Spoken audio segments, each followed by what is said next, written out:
wanted to do another video. Today it is the middle of January down here in Houston area. Wanted to show kind of the updates of the garden areas. So I originally had sweet potato all over this garden bed. It spreads like crazy, does really well to block out grass and everything else. But as you can see, all these dead leaves and whatnot are those sweet potatoes because we did have a frost, and sweet potato doesn't like frost at all. So the plants that did just fine, we have an elderberry plant, we have a second elderberry plant, and a third one back there that you can barely see. So those did fine. I have comfrey right here that's being eaten alive by some kind of critter, I'm not sure what. And then a blackberry plant right there, thornless blackberry. So all those did fine. But I wanted to, see a lizard right there. I wanted to see if I have any actual sweet potatoes in this giant pot. So over the summer, I had planted slips in there, made sure it's watered. Sweet potato vines were doing just fine. So hopefully, assuming I can actually grow sweet potatoes, we have sweet potatoes. So let me just take this out. Okay, so I had the bottom completely open on this. So let's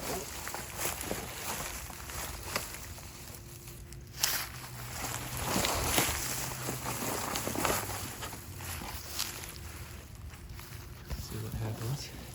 Don't see anything yet.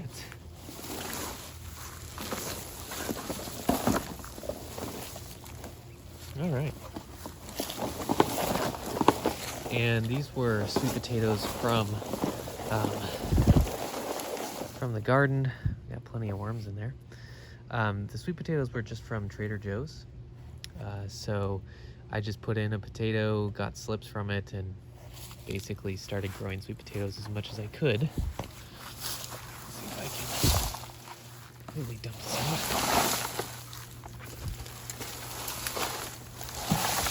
out. And I was normally from Seattle area, so you were not growing sweet potatoes at all.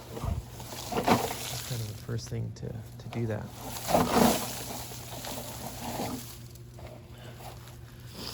All right, so not a bad harvest. A couple small ones. I had put we had some dead fish.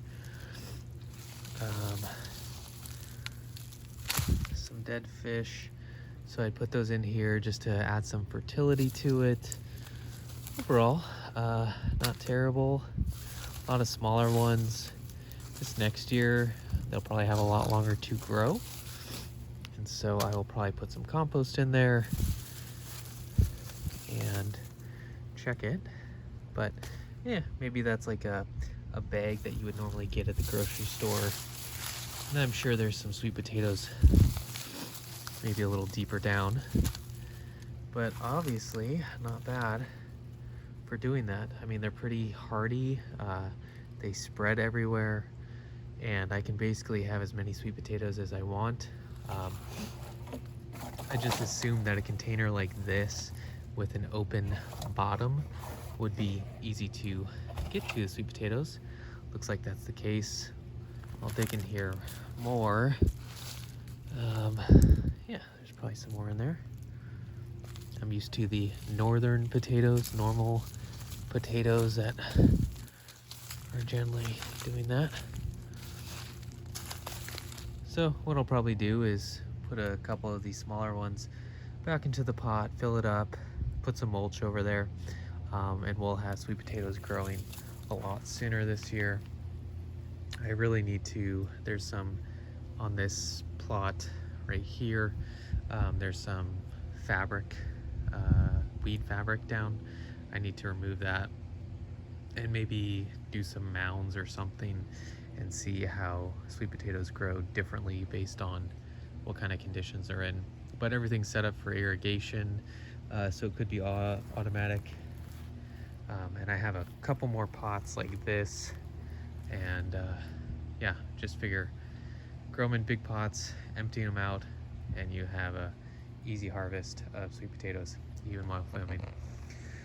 All right, with that, let's go ahead and Go to the next area. We have the plots, the garden beds. We have the cat house with cats who want to be known. And so last year we had green beans, we had sweet potatoes growing up here. You can see the remnants of the green beans. I had kale. It's not looking so great just because of the frost. I assumed the kale would have been just fine. I don't know if they weren't big enough or something, but a lot of them did die off. The lettuce, surprisingly, was still fine, and that's in the middle right there. We have Swiss chard and some onions or garlic, I think, in the back. This one I just planted some spinach. It's the middle of January. I think this week we're supposed to get 75 or so degrees during the day, so those should be sprouting up shortly. I haven't had too many issues with grass. You can probably see a couple here and there. This was one of my questions, was if I put 2 feet of, or maybe 1.5 feet of dirt on top of St. Augustine grass, what would happen? You will get these little shoots of grass. They're not too terrible to pull up, but they are popping up here and there all over the place, and you can see that they're quite long. Let's do that. So, I mean, it's something to do every day, that I can come out here and pull up these. Maybe eventually they will stop trying. We will see in the future. So today I haven't done it in a few days. These are carrots in this bed. They haven't grown too big. Let's see if I can pull some of this out.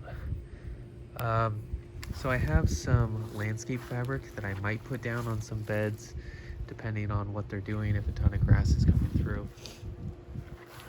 For some reason, these beds have not gotten as much grass coming up. This one's mulched with a couple inches of just grass and leaves and whatnot. I planted some strawberries along the back end of this side.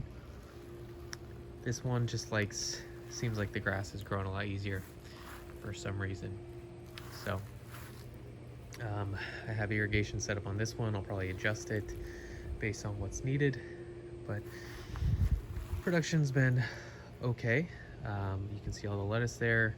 I haven't done a lot of lettuce plantings or things like that. I need to get into the habit of probably planting out a certain section every week, and maybe in 4 weeks time your first stuff is being able to be harvested, and then you take it, replant it, or however it works. I just need to kind of get the frequency down on that. So with that, those are kind of the garden updates for January.